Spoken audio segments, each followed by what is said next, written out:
Good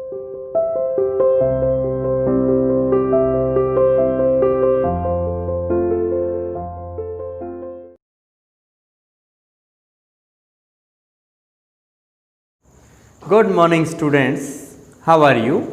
You are welcome to CR International Online Classes. आज का आपका assignment number 85 for Hindi medium, 68 for English medium. ये 11th arts के अंदर आज का कॉमन टॉपिक है द नेटिव पीपल्स। आज हमने लेसन नंबर 10 स्टार्ट कर दिया है। लेसन नंबर 10 से हमने नेटिव पीपल्स जो मूलवासी लोग होते हैं, मूल निवासी होते हैं, उनके बारे में आज हम चर्चा करेंगे। इसके अंदर हम आपको बताएंगे कि मूल निवासी क्या क्या होते हैं, किस तरह का उनका किस तरीके से वो जीवन जीते हैं, क्या उनकी दिनचर्या होती है, क्या उनका व्यवसाय होता है। वैसे मूलवासी जो शब्द है वो इस तरह का है कि जो व्यक्ति जिस स्थान पे रहता है, अगर उसका जन्म वहीं पे हुआ है, उसके माता पिता का जन्म भी वहीं पे हुआ है, उसके पूर्वज का जन्म भी वहीं से संबंधित है, तो उसको हम सही मायने में मूलवासी मानेंगे।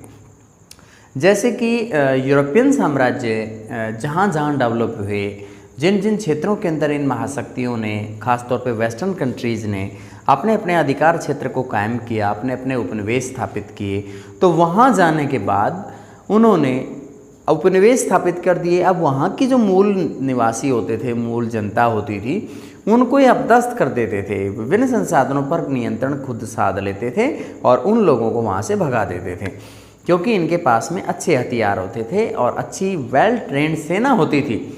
लेकिन जो मूलवासी लोग होते थे परंपरागत हथियारों से लड़ते थे, उनकी इतनी अच्छी तैयारी नहीं होती थी। वैसे भी उनका, जैसे कि दक्षिण अमेरिका के अंदर अगर हम एग्जाम्पल लें इस बात का, दक्षिण अमेरिका के अंदर बहुत सी जनजातियाँ ऐसी थी जो बहुत ही मिलनसार थी और वे लोगों से मतलब गलत बिहेव करना बर्दाश्त नहीं कर सकते थे और उन्हें बहुत बुरा लगता था जो धोखेबाजी है या किसी के साथ भी गलत बिहेव करना है, मारपीट करना है।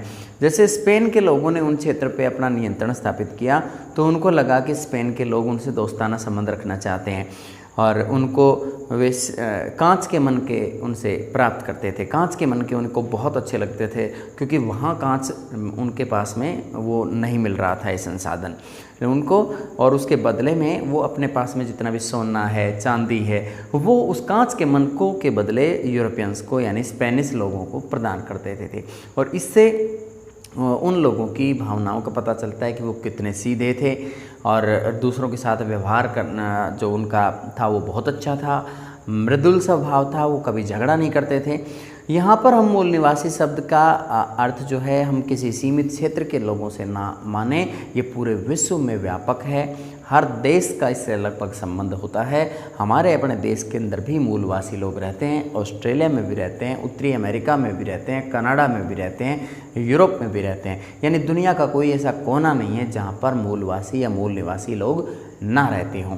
तो इनको हम नेटिव पीपल मानते हैं। ये लोग वहाँ पीढ़ियों से रहते आए हैं। वे अपने आसपास के भौगोलिक वातावरण को, जलवायु को, मौसम को, परिस्थितियों को खूब अच्छी तरीके से समझ सकते हैं। जैसे कोई व्यक्ति, एक पढ़ा लिखा विद्वान, पुस्तक के अंदर देख करके पता लगा लेता है कि इस पुस्तक के अंदर क्या मैटर लिखा हुआ है और उसके बारे में नॉलेज वो रखता है, ठीक इसी तरीके से ये लोग सिर्फ ऑब्जर्वेशन से पता लगा लेते हैं कि इस क्षेत्र की मिट्टी अच्छी है, इस क्षेत्र का पानी अच्छा है, इस क्षेत्र की जलवायु के लिए फसल कौन सी अच्छी रहेगी, और यहाँ इनका इतना ज़्यादा एक्सपीरियंस होता है। और ये मोस्टली ये लोग हैं, ये शिक्षा की तरफ इतना ज़्यादा रुझान नहीं रखते, अपनी परंपरागत जीवन में मस्त रहते हैं और उन पे मतलब बाहर के वातावरण का इतना ज़्यादा असर उन पर नहीं होता। ये एकांत में रहना पसंद करते हैं। ख़ास तौर पर जंगल के इलाके के अंदर ये मूल निवासी पाए जाते हैं। हमारे अपने देश के अंदर मुंडा जनजाति है, संथाल जनजाति है, गरासिया जनजाति है, बहुत सी जनजातियां हैं और भी जैसे बोडो है, डोगरी है, बहुत सी जनजातियां हमारे इंडिया के अंदर रहती हैं जो कि अलग अलग स्थानों पर रह रही हैं। तो इस तरह की जनजातियां जो मतलब किसी भी स्थान पर परमानेंटली कई पीढ़ियों से रहते आए हैं, तो उस स्थान को विशेष रूप से समझते हैं और उनका उस स्थान के प्रति लगाव भी होता है। वो ये मानते हैं कि कि जैसे कि ऑस्ट्रेलिया के मूल निवासी हैं या अमेरिका के मूल निवासी हैं, उनकी सोच ये है कि ऐसा नहीं कि भी जो संसाधन है ज़मीन को कब्जा लें या बहुत बड़ा अधिकार क्षेत्र अपने नियंत्रण में ले लें, ऐसा नहीं है। मूल निवासियों की सोच इतनी होती है कि उनकी जितनी नीड है वो उतना ही उत्पादन करते हैं, वो एक्स्ट्रा उत्पादन करते ही नहीं हैं, उनकी ज़रूरत को वो पूरा करते हैं। लेकिन आज के समय में आप देखिए कि मूल निवासियों की जो सोच है, अब देखो आधुनिक समाज के अकॉर्डिंग थोड़ा सा बदल गई है, लेकिन ज़्यादातर उनकी सोच अब भी ठीक है। और जो आधुनिक समाज है, अगर हम उसकी बात करें, जो इस समाज ने तो मतलब अपनी सभी हदें लांघ दी हैं और इनका कोई मतलब किसी तरह से इनको कोई बंधन ऐसा नहीं है जो इनकी लालसाओं को रोक सके, इनके लोभ को रोक सके, लालच को रोक सके। तो जो मूल निवासी लोग का ये लेसन है, लेसन नंबर 10, इसके अंदर हम देखेंगे कि विभिन्न क्षेत्रों के अंदर जो मूल निवासी रहते हैं, तो ये मूल निवासी जो लोग हैं ये ज़्यादातर अपने आसपास के इलाकों से जैसे ईंधन एकत्रित करना है या फल और सब्जियां तोड़कर अपने लिए खाना बनाना है। इनकी जो परंपरागत जो भोजन शैली है, मांस का ये लोग सेवन करते हैं, लोग विभिन्न जीव जंतुओं का शिकार करते हैं। बहुत लंबे समय तक ये लोग मतलब इनके पास में शिकार करने के बेहतर संसाधन नहीं थे। धीरे धीरे इनके पास में शिकार करने के संसाधन उस समय डेवलप हुए जब स्पेन के लोगों ने वहाँ पर उपनिवेश बसाना शुरू किया। इन्होंने स्पेन के लोगों से घोड़े खरीदे। घोड़े खरीदने के बाद इनका शिकार करना आसान हो गया। ये विभिन्न जिनका ये अपने शिकार के पीछे घोड़े लेकर भागते थे, आसानी से उसका शिकार कर लेते थे। लेकिन ऐसा नहीं था कि बहुत भारी मात्रा में ये शिकार करते थे, ऐसा नहीं था। इनको जितनी ज़रूरत होती थी उतना ही शिकार करते थे। ऐसे ही ठीक मामला इनके कृषि के लिए भी था। कृषि के अंदर भी सिर्फ उतना ही उत्पादन करते थे जितना कि इनको ज़रूरत होती थी। तो इसमें the earliest inhabitants of the North America came from Asia over 30,000 years ago on a land bridge across the Bering Straits and during the last ice age 10,000 years ago they moved further south. यहाँ पे ये बताया गया है कि उत्तरी America के अंदर जो मूल निवासी लोग रहते हैं, इनहेबिटेंट्स जो लोग रहते हैं, वो native people are these are same. ये वर्ड दोनों के लिए यूज़ होता है। ये उत्तरी अमेरिका के अंदर जो इनहेबिटेंट्स होते थे, मूल निवासी, उनके बारे में माना जाता है कि एशिया से ये लोग यहाँ पे आए। कब आए? 30,000 साल पहले आए। और यहाँ पर ए लैंड ब्रिज, एक भू सेतु के द्वारा बेरिंग जल संधि के जरिए ये लोग वहाँ पहुँचे। बेरिंग जल संधि से होकर के एक भू सेतु के जरिए ये लोग उत्तरी अमेरिका पहुँचे। 10,000 साल पहले जो कि आइस एज का लगभग अंत था। इस समय 10,000 साल पहले माना जाता है कि खेती की शुरुआत हो चुकी थी। तो उन्होंने साउथ की तरफ बढ़ना शुरू कर दिया था, यानी दक्षिण दिशा की तरफ बढ़ना शुरू कर दिया था। नेक्स्ट है oldest artifact found in America and arrow point in 11,000 years ago. इसमें सबसे पुराना मानव की कलाकृति का एक नमूना जो कि अमेरिका से प्राप्त हुआ है, एक तीर की नोक प्राप्त हुई है जो 11,000 साल पहले की है। इसका मतलब यानी मनुष्य ने अपने लिए शिकार करने के लिए इस तरह के औजार बनाने उसने शुरू कर दिए थे, इस तरह के हथियार बनाने शुरू कर दिए थे। Population started to increase about 12,000 years ago when the climate become more stable. पहले जलवायु अच्छी नहीं थी, ज़्यादा ठंड होती थी और बाद में जलवायु अनुकूल परिस्थितियों की तरफ जैसे ही बदली। इसमें जो पॉपुलेशन है ये 5,000 साल पहले इसकी धीरे धीरे बढ़ने लगी और इसके अंदर जो जनसंख्या की स्थिरता थी वो जलवायु के परिवर्तन के हिसाब से बढ़ने लगी। पहले ठंड का मौसम ज़्यादा लंबा रहता था, ठंड ज़्यादा होती थी और अब ठंड धीरे धीरे कम होने लगी। These peoples lived in bands in villages along river valleys। ये लोग आपस में नदी घाटियों के अंदर एक दूसरे से जुड़े हुए मतलब सामूहिक रूप से जुड़े हुए कबीलों के अंदर रहते थे। They ate fish and meat। ये मछली और मांस खाते थे।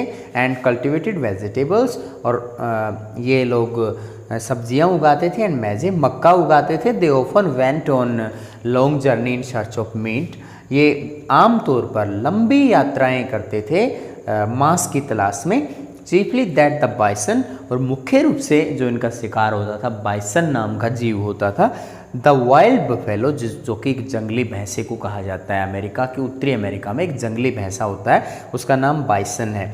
बाइसन जो कि द रोम्ड द ग्रासलैंड्स, जो घास के मैदानों के अंदर बहुतायत में वहाँ चरने को आते थे और उनका ये शिकार करते थे। Native started to ride horses, इन मूल निवासियों ने घुड़सवारी करना शुरू किया, घुड़सवारी करना सीखा। Which they bought from Spanish settlers, जिन घोड़ों को उन्होंने स्पेन के आबादकारों से खरीदा। आबादकार कौन लोग होते हैं? जो कॉलोनाइजेशन करते हैं, यानी कॉलोनी बसाते हैं। तो ये स्पेनिश जो लोग हैं ये यूरोपियन थे और इनसे इन्होंने घोड़े खरीदे। They killed animals according there needs, ये अपनी ज़रूरत के हिसाब से शिकार करते थे। ऐसा नहीं था कि बहुत ज़्यादा मात्रा में शिकार कर लिया और बहुत ज़्यादा संख्या में जीव मार दिए, ऐसा नहीं था। दे did not attempt extensive agriculture, ये बहुत बड़े व्यापक क्षेत्र में खेती नहीं करते थे। They did not produce surplus, वे मतलब एक्स्ट्रा अनाज भी नहीं, अधिशेष के रूप में अनाज नहीं बचाते थे, जितनी ज़रूरत होती थी उतना पैदा करते थे।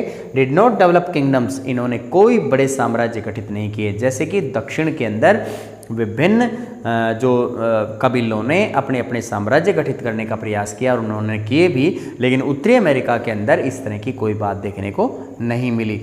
कुछ एक इस तरह के कबीले थे जो आपस में संघर्ष जरूर करते थे। दे some instances of क्वाल्स between tribes, कुछ एक उदाहरण ऐसे मिलते हैं, कुछ एक ऐसे मतलब इसमें नज़रिए से हम देखने से पता चलता है, कुछ एक झलक मिलती है हमें कि कुछ कबीलों के बीच में झगड़ा भी होता था, यानी उनके बीच में विवाद की स्थिति पैदा होती थी। इस टॉपिक को एक बार फिर से आप देख सकते हैं। पहले टॉपिक में बताया गया कि जो मूल निवासी थे उत्तरी अमेरिका के मूल निवासी 30,000 साल पहले एक भू सेतु के जरिए और एशिया महाद्वीप से वहाँ पर पहुँचे। और किसके जरिए आए? बेरिंग जल संधि के जरिए। बेरिंग जल संधि से ये लोग वहाँ पे पहुँचे हैं लगभग 10,000 साल पहले। ये क्योंकि उत्तर दिशा से दक्षिण दिशा की तरफ इन्होंने पलायन करना शुरू किया क्योंकि जलवायु का परिवर्तन हो गया था। इसके बाद सेकंड पॉइंट के अंदर बताया गया कि सबसे पुरानी मानव कलाकृति जो कि अमेरिका से प्राप्त हुई है, एक तीर का नोक जो कि 11,000 साल पुराना है। और इसके बाद में इसमें पॉपुलेशन जो इंक्रीज़ हुई है वो 5,000 साल पहले हुई है क्योंकि उसमें क्लाइमेट चेंज का बहुत बड़ा हाथ रहा है। इसमें ये लोग गांव के अंदर एक दूसरे से मतलब जुड़े हुए परिवार संबंधों के साथ में, सामूहिक संबंधों के साथ में रहते थे। And they ate fish and meat, वे मछली और मांस खाते थे, सब्जियां उगाते थे, मक्का उगाते थे और वे लंबी यात्राएं करते थे मांस की तलाश में। खास तौर पे बाइसन नाम के जंगली भैंसे का शिकार करते थे जो वहाँ के घास के मैदानों में मिलता था। मूल निवासियों ने घुड़सवारी करना शुरू कर दिया। उन्होंने घोड़े स्पेन के आबादकारों से खरीदे और इसके अंदर बताया गया वो अपनी ज़रूरत के हिसाब से शिकार करते थे, एक्स्ट्रा शिकार नहीं करते थे, बड़ी भारी संख्या में जीवों की हत्या नहीं करते थे। इसमें बताया गया है कि उन्होंने बड़े व्यापक पैमाने पर खेती करने की कोई ज़रूरत नहीं समझी। अधिशेष अनाज पैदा करना भी वो ठीक नहीं समझते थे। They did not produce surplus, इसीलिए वे अधिशेष पैदा नहीं करते थे। And did not develop kingdoms, उन्होंने साम्राज्य भी गठित नहीं किए क्योंकि उन्होंने उनके लिए जो भी संसाधन थे वो सामूहिक संसाधन थे, सबके संसाधन थे और वो मानते थे कि यानी ईश्वर ने उन्हें प्रदान किया है, ये उनकी हिफाजत के ज़रूर करते थे। Some instances of क्वाल्स between tribes, और कुछ एक ऐसे उदाहरण देखने को मिलते हैं जो कि विभिन्न कबीलों के बीच संघर्ष का प्रमाण प्रदान करते हैं। इस प्रकार ये जो मूल निवासियों का जो आपका चैप्टर है द नेटिव पीपल्स, इसको आपके चैप्टर का नाम है मूल निवासियों का विस्थापन।